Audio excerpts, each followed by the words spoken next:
অবশেষে হার দিয়ে শেষ হলো বাংলাদেশের বিশ্বকাপ প্রস্তুতি।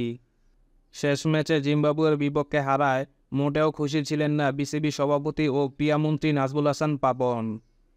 মাত্র 18 ওভারের মধ্যেই জিতে গিয়েছে জিম্বাবুয়ে, যা দেখে নাজমুল হাসান পাপনের বসতে বাকি নেই এইবারের বিশ্বকাপে বাংলাদেশ কী করতে পারবে। সিরিজের শেষ টি-20 ম্যাচে বাংলাদেশ 20 ওভারে মাত্র 157 রান করে। আজকে যদি মাহমুদুল্লাহ না থাকতো তাহলে এই 157 রানই করতে পারতো না বাংলাদেশ। প্রথমে ব্যাট করতে নেমে বাংলাদেশের শুরুটা মোটেও ভালো হয়নি। তাতে চাপে পড়ে গেলেও বাংলাদেশ দারুণভাবে ঘুরে দাঁড়ায় মাহমুদুল্লাহর আক্রমণাত্মক ব্যাটিংয়ে।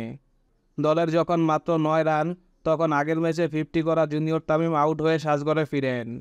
স্কোরবোর্ডে আর কোনো রান যোগ না হতেই দলের 9 রানের মাথায় আবার উইকেট। এবার আউট হন সৌম্য সরকার। আগের ম্যাচে ফর্মে ফেরার ইঙ্গিত দিলেও এই ম্যাচে ব্যর্থ হলেন। দলীয় 15 রানের মাথায় আউট তৌহিদ হৃদয়। এতে করে মাত্র 15 রানেই হারায় বাংলাদেশ 3 উইকেট। তখন ব্যাটিংয়ে এসে মাহমুদুল্লাহ দলের হাল ধরেন। শেষ পর্যন্ত 6টি 4 ও 1টি ছক্কায় মাহমুদুল্লাহ 44 বলে 54 রান করে আউট হন। শেষের দিকে জাকির আলীর জড়ো ব্যাটিংয়ে 11 বলে 24 রান করেন। এতে করে 20 ওভারে দলীয় রান দাঁড়ায় 157। 158 রানের লক্ষ্যে খেলতে নেমে দারুণ শুরু করে জিম্বাবুয়ে। 18 ওভার 3 বলেই মাত্র 2 উইকেট হারিয়ে জয় তুলে নেয় জিম্বাবুয়ে। দলের পক্ষে অধিনায়ক সিকান্দার রাজা সর্বোচ্চ 72 রান করেন এবং ব্রায়ান বেনেট করেন 70 রান।